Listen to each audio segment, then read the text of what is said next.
बिस्मिल्लाहिर्रहमानिर्रहीम। अस्सलाम वालेकुम। ये पार्ट 39 है। आज हम आपके लिए किताब ला रहे हैं नीति का। ये एक मुकम्मल किताब है। आवाज़ तालियावान, मुसन्निफ M.A. राहत। ये किताब आपके लिए book share Pakistan audio library की जानिब से रिकॉर्ड की जा रही है। दीगर मालूमात और किताबों के लिए आप राब्ता कर सकते हैं व्हाट्सएप नंबर 0333249537 और कॉल नंबर 0300291960 पर मोहम्मद अजहर लतीफ़ से। ये किताब 312 सफ़ात पर मुश्तमिल है। तो आइए सुनते हैं पार्ट नंबर 39 सफ़ा नंबर 279 से। लूसिया, हम किसी खूबसूरत बाजार के खूबसूरत शोकेस में एक हसीन पड़े मुजस्मे को देखते हैं। वो मुजस्मा इस जगह रखा हुआ इतना दिलकश लगता है कि हम पूरे तौर पर इस पर मुतवज्जा हो जाते हैं। लेकिन हमारी सोच ये होती है कि हम इसे उठाकर अपने ड्राइंग रूम में रख लें। क्या ये सोच अच्छी है? मुमकिन है वो मुजस्मा तुम्हारे ड्राइंग रूम में इतना खूबसूरत ना लगे, फिर जाहिर है उस तक पहुंचने वाली निगाहें भी महदूद हो जाएंगी। सिर्फ वो लोग उसे देख सकेंगे जो तुम्हारे घर में होंगे, जो तुम्हारे साए में होंगे। इस तरह क्या मुजस्मा बेहैसियत नहीं हो जाएगा, जिसके हुस्न से बहुत सारे लोग मुस्तफीज होते हैं? मुझे ड्राइंग रूम में सजाने की कोशिश मत करो लूसिया। अगर चाहती हो तो मेरी आज़ादी मेरे पास रहने दो लूसिया, मैंने कहा, और लूसिया मेरी शक्ल देखते ही गहरी सोच में डूब गई। मैं चंद साथ इसकी शक्ल देखता रहा, फिर बोला, क्यों, क्या मेरी बात नागवार गुजरी है? नहीं, वो घुटी घुटी आवाज में बोली। फिर क्या सोच रही हो? तुम्हारी मंतक ने मेरा जहन उलझा दिया है। लूसिया थकी थकी आवाज में बोली कि मैंने गलत कहा है तो मुझे समझा दो। हाँ, मेरा ख्याल है तुमने गलत ही कहा है लूसिया। क्यों? शोकेस में रखे हुए मुजस्मे आखिर बिकने के लिए ही होते हैं। वहां रखे ही इसीलिए जाते हैं कि लोग इन्हें पसंद करें, देखें और इन्हें खरीद लें। उनकी सही जगह ड्राइंग रूम ही होती है। लूसिया ने कहा, गोया तुम मुझे खरीदना चाहती हो? मैंने कहा, हाँ। लूसिया ने जवाब दिया, किस कीमत पर? मोहब्बत की कीमत पर, और मोहब्बत इसका सही मोल है। लेकिन लूसिया, मैं बाजार में नहीं बिक सकता, तुम मुझे नहीं खरीद सकती। अगर तुम मुझे इतनी ही बेहिसियत समझती हो तो अपने जहन से ये ख्याल निकाल दो कि तुम मुझे कभी खरीद सकोगी। अरे अरे, मेरा ये मकसद थोड़ी था। तुम तो सिर्फ साहूकार हो, कीमत लगाती हो और कब्जा जमा लेना चाहती हो, मैंने तल्ख लहजे में कहा, और लूसिया जल्दी से उठ खड़ी हुई। कल सुबह कर्नल डिक्सन के सामने मेरी कीमत का ऐलान कर देना, मैंने घर्राई हुई आवाज में कहा, और लूसिया जल्दी से पीछे खिसक गई। तुम नाराज हो गए हो? मैं फिर तुमसे बात करूंगी। वो वापस जाने के लिए दौड़ पड़ी। आउट, मैंने दिल ही दिल में कहका लगाया और फिर घड़ी में वक्त देखने लगा। अभी मेरी ड्यूटी का खासा वक्त बाकी था। टोबो वक्त से पहले ही मेरे पास पहुंच गया। उसका मुंह फूला हुआ था। आओ टोबो, अभी तुम्हारी ड्यूटी का वक्त नहीं हुआ। जाओ सो जाओ, बेफिक्र रहो, मैं तुम्हारे कान नहीं खाऊंगा। टोबो ने मुंह चलाते हुए कहा। अरे नाराज हो गया मेरी जान? मैंने उसके दोनों गाल थपथपाए। हो गया था, मगर अब ठीक हूं। तुमसे बातें करूंगा बास, टोबो ने कहा, और मैं हंस पड़ा। कर ले यार, कुछ बाकी बचा है, तू खा जा। ये बिल्ली क्यों आई थी? इसे मेरे कान छीछड़े महसूस होते हैं। चनाचा जब भी भूख लगती है इसे मेरे पास आ जाती है, मैंने कहा, और टोबो हंस पड़ा। बेवकूफ बना रहे हो बास, वो दांत निकाल कर बोला। अबे क्या मतलब है तेरा? वो तुम्हें चाहती है। ले भाई, तुम इन चाहत के चक्रों से दूर रहो।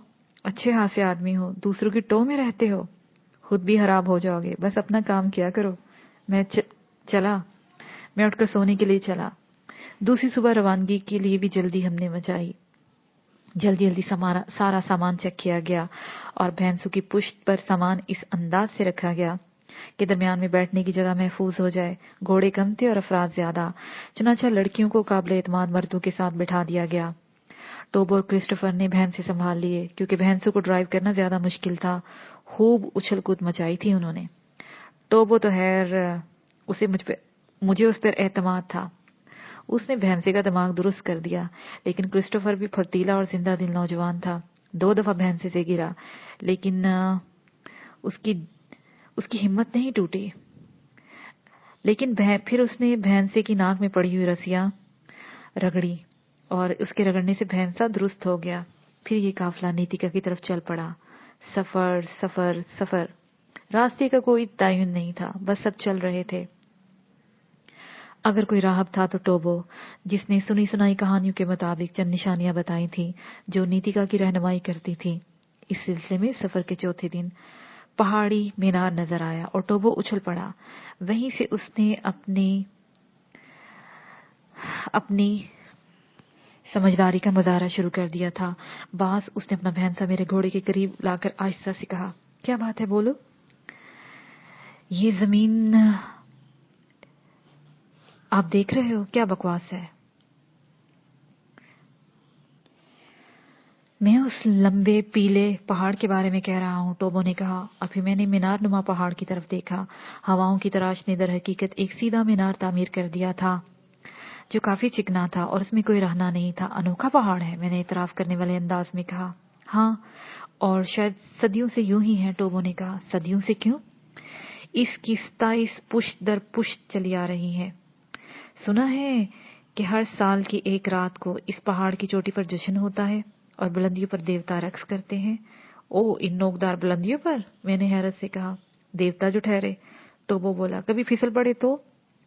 ये तो देवता ही जाने, टोबो ने पुरख्याल अंदाज में जवाब दिया। फिर जब वो फिसलेंगे तब देखा जाएगा। लेकिन तू इस मीनार के बारे में क्या कह रहा है? ओह हाँ, असल बात तो वही रहेगी। ये मीनार नीतिका के रास्ते की निशानदेही करता है। और बास, मैं तुम्हें एक और बात बता दूं, नीतिका अब ज्यादा दूर नहीं है। क्या मतलब? दोपहर तक रुक जाओ और नीतिका की सही समत का तयन करना अब जरूरी है। तो सूरज को ढलान की तरफ जाने दो, इस पहाड़ का साया नीतिका की तरफ होगा। ओह, मैंने घोड़े की भाग खींच ली। क्यों बास? टोबो भी अपने भैंसे को देखते हुए बोला, और उसने भी भैंसे को रोक लिया था। ये कौन सा मुश्किल काम है टोबो? क्या मतलब? नीतिका की सही समत मालूम करने के लिए हम यहाँ रुक भी सकते हैं। तो फिर रुक जाओ, कोई खतरा नहीं है। वैसे तुझे यकीन है? बहुत अच्छी तरह बास। तुम समझ लो कि ये बात भी उन बहुत सारी कहानियों के साथ मेरे जहन में बिल्कुल महफूज है जो मैं तुम्हें पोस्ता के बारे में भी सुनाई थी। और बोस्ता के बारे में मैंने जो कुछ कहा था उसका तुम तजर्बा पहले भी देख चुके हो बास, कि वो सब कुछ सच था। हाँ, तो समझ लो मैंने इस बारे में भी तुमसे गलत नहीं कहा। वो गलत की बात नहीं है। दरअसल मैं चाहता हूं कि पहाड़ के साय का सही जवाब हमें मिल सके। तुम बेफिक्र रहो बास, पहाड़ का साया हमें नीतिका का सही रुख बता देगा। अरे क्या बात है, रुक क्यों गए? कर्नल डिक्सन ने नौजवानों किसी अंदाज में कहा और अपना घोड़ा दौड़ाता हुआ हमारे पास पहुंच गया। दोपहर हम यहाँ गुजारेंगे कर्नल। ओ, लेकिन यहाँ तो कोई भी जगह नहीं है, कर्नल डिक्सन ने चारों तरफ देखते हुए कहा। कभी कभी खराब जगह भी बहुत करामत होती है कर्नल, मैंने मुस्कुराते हुए कहा। तुम कहते हो तो ठीक है, कर्नल ने मुस्कुराते हुए कहा। और फिर हमने वही डेरे डाल दिए। दूसरे लोगों ने भी इस बेतुकी जगह पर क्याम करने को काफी हैरान कुन समझा, लेकिन सबका मेरे ऊपर एतमाद था, इसलिए किसी ने एतराज ना किया और फिर वो इसी जगह ठहर गए। सब अपने अपने कामों में मशगूल हो गए, लेकिन कर्नल डिक्सन मेरे ही नजदीक मुंडला रहा था। उसके चेहरे पर मोहब्बत के आसार थे। हेलो कर्नल, क्या हो रहा है? मैंने पूछा। बस यूं ही चहलकदमी कर रहा हूं, कर्नल ने हंसते हुए कहा। क्या मतलब? मैं ये बात मान नहीं सकता कि तुम यहाँ बिला वजह ठहर गए हो। आपका ख्याल दुरुस्त है कर्नल, मैंने कहा। ओहो, तो कुछ राज मालूम होते हैं। छुपाने की तो कोई बात नहीं, दरअसल दोपहर तक यहाँ रुककर नीतिका की सही समत मालूम करना चाहते हैं। दोपहर को मालूम हो जाएगी। हाँ, इस वक्त कोई हरज है? कर्नल ने मसखरेपन से कहा। हाँ कर्नल, इस वक्त हरज है। क्या? दरअसल सूरज हमारी मर्जी के ताबे नहीं है, हम इसे तेज रफ्तारी पर मजबूर नहीं कर सकते। बस इतनी सी बात है, मैंने हंसते हुए कहा। लेकिन कर्नल संजीदा हो गया और फिर उसने गर्दन हिलाते हुए कहा। ओ, तो इसका मतलब है कि सूरज कोई समत बताएगा। लेकिन मेरे अजीज, तूने इतनी बात बता दी है तो ये भी बता दो कि किस तरह। आप ये पहाड़ी मीनार देख रहे हैं? हाँ, कर्नल डिक्सन ने मीनार नुमा पहाड़ को देखते हुए कहा। हवाओं का खेल है, लेकिन क्या खूब है। ऐसा लगता है जैसे मीनार तराशा गया है। ये मीनार नीतिका की चोटी है। ओ, कर्नल गर्दन हिलाते हुए बोला। और सूरज की समझ चलती है। हाँ कर्नल, वेरी गुड, मैं समझ गया, कर्नल ने गर्दन हिलाते हुए कहा। बता दीजिए, मैंने मुस्कुराकर कहा। गालिबन सूरज किसी महसूस वक्त पर रोशनी डालेगा और इसका साया भी उस रुख पर पड़ेगा जिधर नीतिका होगा, कर्नल डिक्सन ने जवाब दिया। बिल्कुल ठीक कर्नल, मैंने मुस्कुराते हुए तारीफी अंदाज में कहा। लेकिन सवाल यह है कि तुम्हें यह बात किस तरह मालूम हुई? टोबो अफ्रीकी इंसाइक्लोपीडिया है, मैंने हंसते हुए कहा। ओह, बड़ा ही कीमती इंसान है। कर्नल ने गर्दन हिलाते हुए कहा। और फिर हम मुख्तलिफ मशागल में वक्त गुजारते रहे, यहाँ तक कि दोपहर होगी। दोपहर को हम सभी मीनार के पास आ खड़े हुए। सूरज तेजी से रुख बदल रहा था और फिर वो वक्त आ रहा था जिसका इंतजार किया जा रहा था। मीनार का साया सीधा हो रहा था और नीतिका की रहनुमाई हो रही थी। सब घोड़ों पर सवार हो गए और जब फिर मीनार मुकम्मल हो गया तो हमने घोड़े दौड़ा दिए और एक नई उमंग और नेक हौसले के साथ सफर कर रहे थे। शाम तक ये सफर जारी रहा और फिर हमने दूर से एक साया देखा। टोबो की निगाह भी उस पर पड़ी थी। तब टोबो फिर अपना भैंसा मेरे पास ले आया। मिस्टर सरफराज, उसने सरसराती हुई आवाज में कहा। हाँ नीतिका, क्या मतलब? मेरे बदन में सनसनी दौड़ गई। ये दरिया नीतिका है जिसके बारे में तुम सुन चुके हो। ओह, मैंने गर्दन हिलाई। और वो पहाड़ी नीतिका की है, ये नहीं, उसके दूसरी तरफ नीतिका है।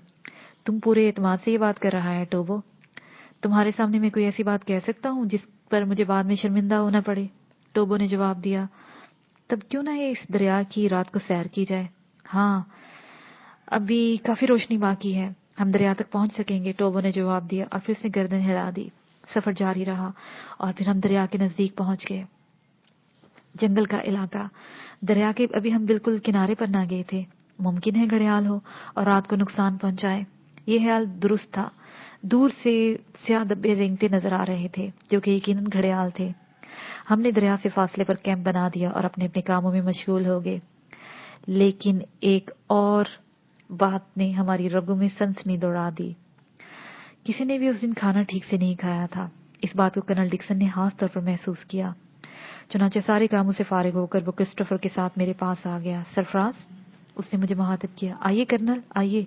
आओ क्रिस्टोफर, बैठो। टोबो, मैंने दूर खड़े टोबो को आवाज दी, जो कमर पर हाथ रखे खड़ा कुछ सोच रहा था। और टोबो चौंक कर मेरी तरफ देखा। क्या बात है सरफराज, बहुत संजीदा हो? कोई खास बात नहीं कर्नल, मैं खुद ही आपके पास आने वाला था। इसका मतलब है कि खास बात होगी। हाँ, किसी हद तक। जल्दी बताओ, मैं इंतजार नहीं कर सकता।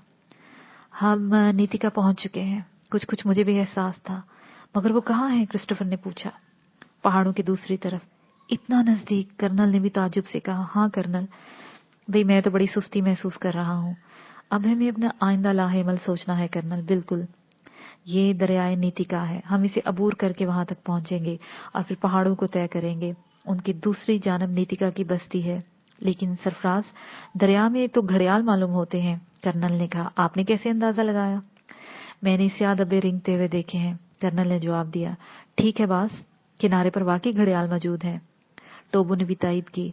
बहरहाल दिन की रोशनी में दरिया अबूर करने में मुश्किल पेश आएगी। रात तो बहरहाल हमें यही गुजारनी है। बेशक, लेकिन बहरहाल चंद जरूरी अमूर पर गुफ्तगू कर ली जाए कर्नल। जरूर। आइंदा क्या प्रोग्राम है? मेरा ख्याल है कि नीतिका की आबादी में दाखिल होना जरूरी है। हीरो के जहीरे पर हम पहुंच चुके हैं। क्या जरूरी है कि हम आबादी में भी जाएं? ओह हाँ, ये तो सोचने की बात है। लेकिन मेरा ख्याल है हमें टोबो से मशवरा करना चाहिए। मेरी मालूमात के मुताबिक नीतिका के एतराफ में कुछ पहाड़ियां बेशकीमत हीरो से भरी पड़ी हैं। नीतिका के लोगों की निगाहों में इन चमकदार पत्थरों की सिर्फ इतनी ही हैसियत है जैसे कि किसी वीरान इलाके में पड़े हुए पानी से तराशे हुए आम से पत्थर जो समुद्र की लहरों से अजीब अजीब शक्लें इख्तियार करके किनारों पर आ पड़ते हैं। गोया हम इन्हें खूबसूरत तो समझते हैं, लेकिन वो इन्हें अपने साथ ले जाना पसंद नहीं करते। ओह, कर्नल मुस्तरिब अंदाज में बोला। लेकिन ये पहाड़ नीतिका से ज्यादा दूर नहीं है। हाँ, ज्यादा दूर नहीं है। ऐसी शक्ल है हमें नीतिका वालों से वास्ता जरूर पड़ेगा। बेशक। तब क्यों ना हम आबादी में जाएं, उन लोगों से हम राह और रिस्म बनाने की कोशिश करें।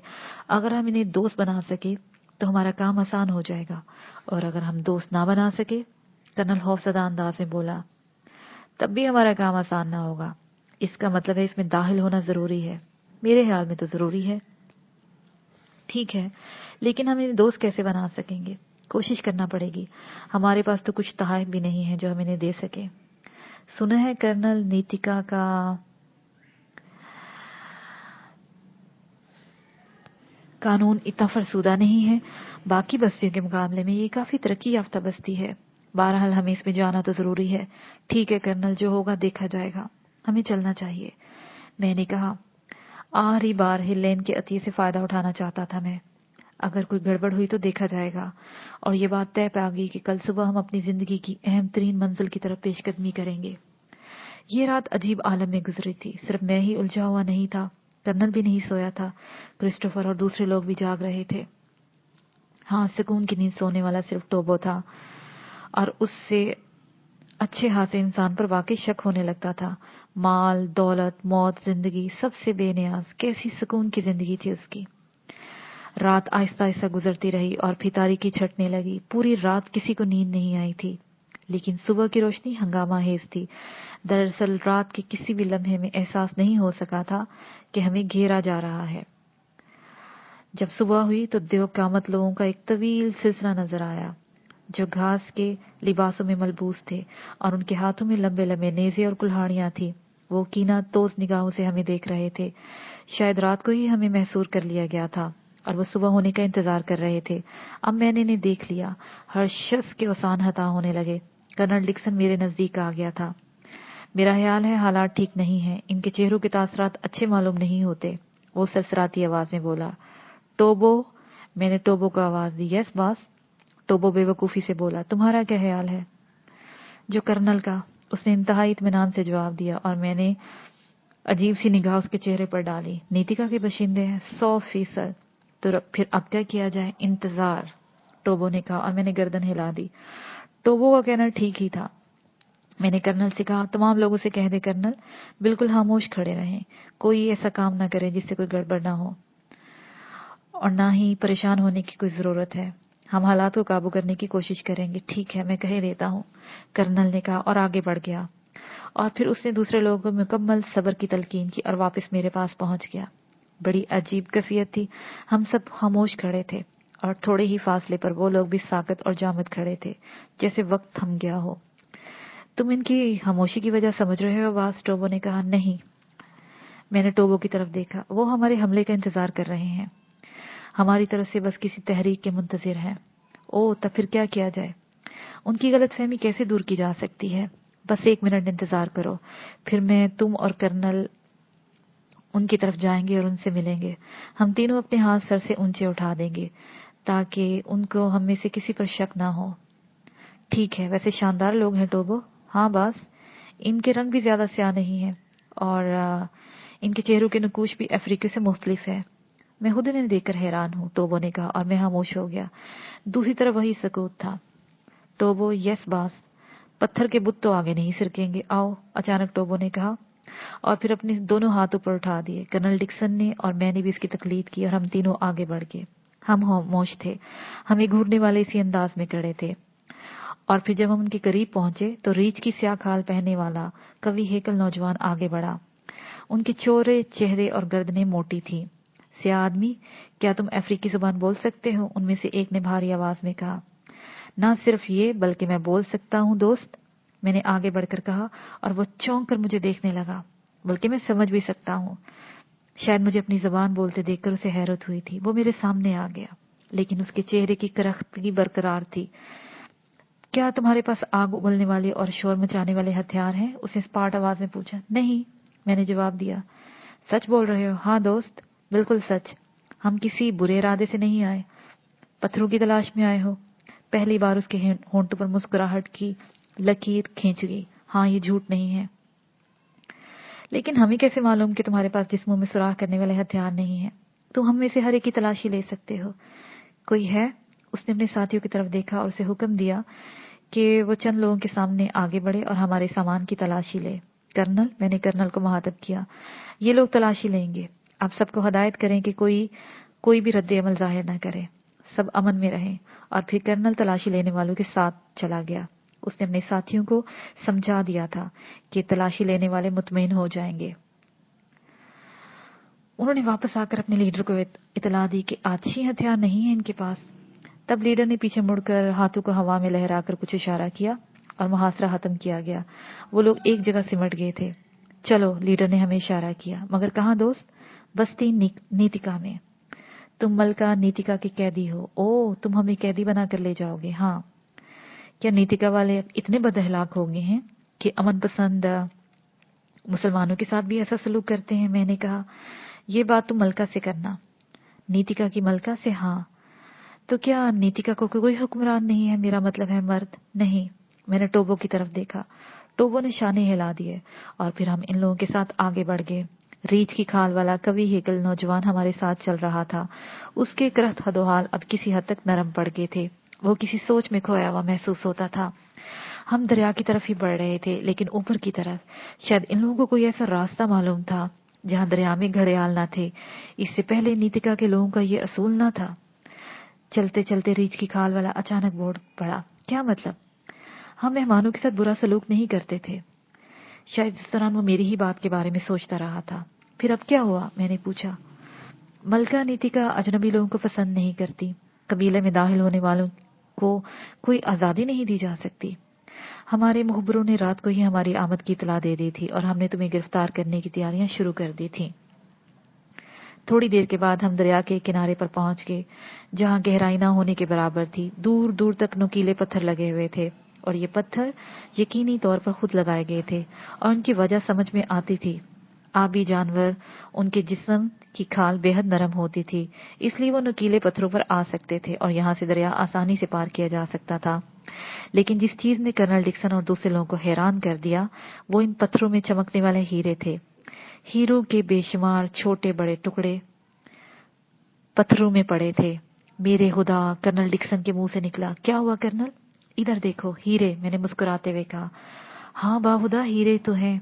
ओफो, अगर ये हीरे जमा किए जाएं तो बेअंदाजा तजारत हो सकती है, लेकिन यहाँ इनकी क्या बेकदरी हो रही है। अभी तो आगे बहुत कुछ है कर्नल, देखिए होता है क्या। हम लोग दरिया में उतर गए। कवि हेकल शख्स हम लोगों की रहनुमाई कर रहा था। दरिया बहुत ही आसानी से पार कर लिया गया। मेरी निगाह अचानक लड़कियों पर जा पड़ी। मैंने इनके चेहरों पर खौफ के आसार देखे थे और मैंने जानबूझकर दूसरे लोगों से पीछे हो गया। लड़कियां भी गिरती पड़ती चली आ रही थी। हेलो डैनी, मैंने डैनीलिया को मुखातब किया। ये तो बहुत बुरा हुआ सरफराज, उसने सहमी आवाज में कहा। ओहो डैनी, क्या तुम खौफजदा हो? ये लोग आदमखोर हैं। ओ नहीं, ये हमारे साथ कोई बुरा सलूक नहीं करेंगे। ये हमें अपने साथ मेहमान बना के ले जा रहे हैं। मेहमान? और इस तरह? वे वहशी हैं। तुम बिल्कुल खौफ ना करो जो मैं कह रहा हूँ। तो ये आदमखोर नहीं है? बिल्कुल नहीं। अब हम अफ्रीका के हर हिस्से में अब आदमखोर तो नहीं बसते। तब तो ठीक है, हम लोग तो बहुत डर रहे थे। पहाड़ तक का रास्ता बगैर किसी दिक्कत के अबूर कर लिया गया और फिर हम सब एक पहाड़ी सुरंग में दाखिल हो गए। बिलाशुबा सुरंग ऐसी जगह थी कि अगर हम दूसरी तरफ जाने के लिए उसे तलाश करते तो मिलना मुश्किल था। ऐसी सूरत में हमें इस बुलंद पहाड़ की चढ़ाइयां ही नापना होती। सुरंग काफी चौड़ी और कुशादा थी। इसमें तारीकी भी ना थी। एक दूसरे की शक्लें साफ देखी जा सकती थी। बड़े बड़े सुराहों से सूरज की रोशनी अंदर आ रही थी। अलबत्ता वो नाहमवार थी और जगह जगह हमें गढ़ों से बचना पड़ता था। बहरहाल सुरंग तय होगी और दूसरे दहाने से नीतिका की अजीम शान बस्ती नजर आई। एक महसूस तरस के ऊंचे ऊंचे गोल झोंपड़े जिनके चारों तरफ अहाते थे, लकड़ी और घास से मजबूत बने हुए अहाते। खूबी ये थी कि सारे काम निहायत प्लानिंग से किए गए थे। झोंपड़े कितार में थे। उनके एक तरफ चौड़ी और दूसरी तरफ पतली जगह छोड़ दी गई थी, गोया इनमें से किसी महज़्ज़ब दुनिया की मकानी तरतीब देखी हो इनमें से किसी ने। इसके मुताबिक इस बस्ती को आबाद किया गया था। या हो सकता है इनमें से किसी ने महज़्ज़ब दुनिया की ऐसी मकानी तरतीब ना देखी हो और ये उनकी खुद ही अपनी ज़हनी इख्तरा हो। ये लोग बेहतर जिंदगी गुजारने के लवाजमान से बहुत अच्छी तरह वाकिफ थे। हमारा रहबर हमें लिए एक चौड़े रास्ते से गुजरकर एक अहाते के नजदीक पहुंच गया। ये अहाता इंतहाई वसी और रेज़ था। मोटी मोटी बारें बनाई गई थी। इन मोटी टहने वाली कांटोदार घास से छुपा दिया गया था। ऊपर मचान बने हुए थे जिन पर जंगली मुसल्लाम हाफिज निगरान थे। गोया कैदखाना था। दरवाजा खुला और हमारे रहबर ने कहा, तुम लोग अंदर जाओ और वहां तुमने अब तक अमन का सबूत दिया है। ये बात मलका नीतिका तक पहुंचाई जाएगी। मुमकिन है तुम्हारे साथ बुरा सलूक ना हो, जबकि तुमसे पहले आने वाले दूसरे दमाको और हमसे दूसरी असली की जुबान में बात करते थे, जिसकी वजह से मलका के हुक्म पर उन्हें मौत के मुंह सुला दिया गया। इस शख्स की इस बात पर हम चौंक पड़े। तो क्या कुछ और कैदी भी हैं? लेकिन वो तुम्हारी तरह नहीं थे, इसलिए नुकसान में रहे। उन्होंने हम पर धमाके किए, शोले बरसाए और नीतिका के इन मासूम लोगों से नफरत का सलूक किया। वो कहाँ हैं? अंदर, इसी कैदखाने में, उसने जवाब दिया और फिर मुहाफिज को हमारे बारे में हदायत की और वापस हो गया। आओ, कर्नल डिक्सन ने कहा और फिर तेजी से उस अहाते में पहुंच गया। یہ جگہ بے حد وسیع تھی. میرے اور کرنل ڈکسن کے ذہن میں ایک ہی بات آئی تھی جسے کرنل ڈکسن نے کہا, سرفراز کہیں وہ نواب صاحب وغیرہ نہ ہو. میں نے جواب دیا اور ہم تیزی سے احاطے میں داخل ہو گئے. احاطے کے سروں پر بارش وغیرہ سے بچاؤ کے لیے پناہ گاہیں بنی ہوئی تھی. ایسی ہی ایک پناہ گاہ میں کچھ لوگ نظر آئے تھے اور دور ہی سے ان کے بارے میں اندازہ کیا جا سکتا تھا. میں نے کرنل ڈکسن کا بازو پکڑ لیا. کرنل, میں آہستہ سے آواز میں بولا. ہاں, کرنل نے سرسراتی ہوئی آواز میں کہا. نواب فیروز الدین کہاں؟ کرنل نے کہا. او, تو یہ لوگ بھی آ پھنسے ہیں. میں نے گہری سانس لے کر کہا. ہاں, اور تم نے ان کے الفاظ بھی سنے تھے کہ ملکہ نیتیکا انہیں سزا دینے کا ارادہ رکھتی ہیں. بہت برا ہوا کرنل, احمقوں نے گولیاں چلائی ہوں گی. میں نے کہا. یقیناً, کرنل نے کہا. احاطے کی دوسری طرف سے ہمیں دیکھ لیا گیا تھا اور شاید پہچان بھی لیا گیا تھا, کیونکہ ایک کے بعد ایک سب باہر نکلنے لگے اور تقریباً سبھی اپنی پناہ گاہ سے باہر نکل آئے. ہم لوگ آہستہ آہستہ اپنی پناہ کی طرف بڑھ رہے تھے اور سب اندر داخل ہو گئے. تمام لوگوں کے چہروں پر فکر مندی کے آثار تھے. لڑکیاں سبھی خوفزدہ نظر آ رہی تھیں, لیکن میں دوسرے انداز میں سوچ رہا تھا. حالات ہمارے لیے بگڑے ہوئے نہیں تھے. یہ ملکہ نیتیکا کون تھی؟ میں صرف انہیں دیکھنا چاہتا تھا. اس کے علاوہ میں نواب فیروز الدین کے بارے میں سوچ رہا تھا. ابھی ان سے بھی ملاقات ضرور ہوگی. میرا ان کے ساتھ کیا رویہ ہونا چاہیے؟ یوں تو کوئی خاص بات نہیں تھی, لیکن میں ان لوگوں کی زندگی بھی خطرے میں نہیں ڈالنا چاہتا تھا. ان لوگوں کی زندگی خطرے میں دیکھ کر میں کسی طور برداشت نہیں کر سکتا تھا, لیکن اس اجنبی جگہ پر ان کی زندگیاں کیسے بچا سکوں گا؟ نیتیکا کے لوگ وحشی ضرور تھے, لیکن بہرحال وہ ذہین بھی تھے. ان کے طرز رہائش سے پتہ چلتا تھا کہ وہ افریقہ کے اندرونی حصوں میں ہونے کے باوجود کسی حد تک جدید طرز رہائش سے بھی واقف تھے. بڑا مسئلہ پیدا ہو گیا تھا. پھر کرنل ڈکسن کا معاملہ بھی تھا. بہرحال میں ان لوگوں سے ایک اخلاقی معاہدہ بھی کر چکا تھا, مجھے ان کا ساتھ دینا تھا. جبکہ کرنل ڈکسن سے ان کی حالت دیکھ کے پتہ چل رہا تھا کہ ان دونوں کے درمیان کشمکش بھی ہو سکتی ہے. بہرحال ہانسی الجھا دینے والی صورتحال درپیش تھی. میں سوچ رہا تھا اگر مجھے دیکھ لیا ہے تو نواب فیروز الدین کا رد عمل کیا ہوگا. اس بارے میں نے ٹوبو سے مشورہ کرنا ضروری سمجھا اور اسے ایک طرف بلا لیا. اس گفتگو میں نے کرنل ڈکسن کو مدعو نہ کیا تھا, حالانکہ کرنل ڈکسن نے میری طرف دیکھا بھی تھا. وہ یہ سمجھ گیا تھا کہ میں اس سے ہٹ کر کوئی گفتگو کرنا چاہتا ہوں. یس باس, ٹوبو نے اسی فطری بے فکری سے کہا. میں دیکھ رہا ہوں ٹوبو, تم بالکل لاپرواہ ہو. توبہ, کیا کروں میں؟ ٹوبو نے پوچھا. کیا یہ فکر کی بات نہیں ہے؟ ٹوبو نے اعتراف کیا. پھر جو حکم دو باس.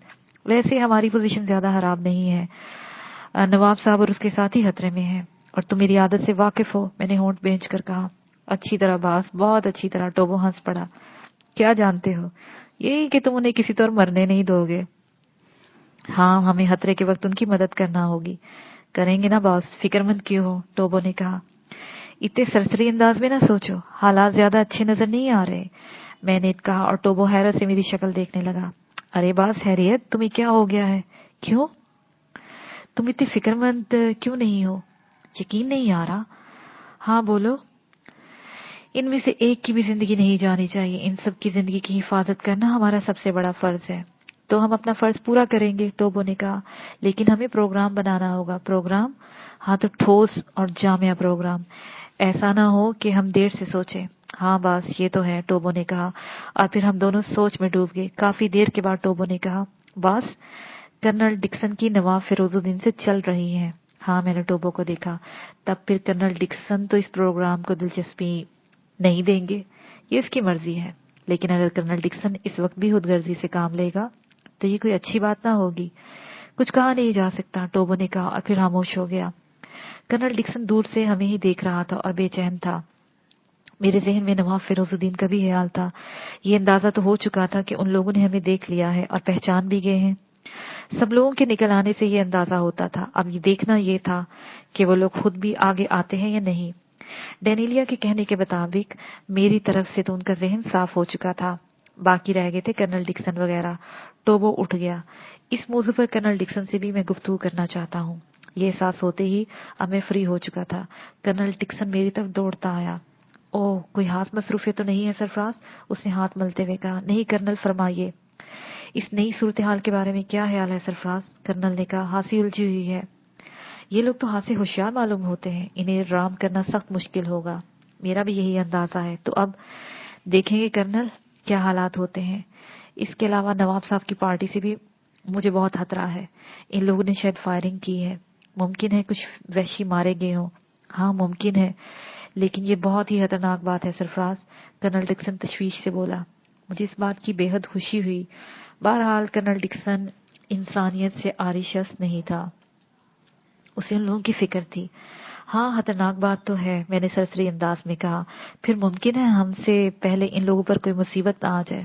نواب صاحب نے اس بارے میں سوچا تو ہوگا، اگر نہ سوچا ہو تو تب پھر ہم کیا کر سکتے ہیں کرنل؟ کیا مطلب؟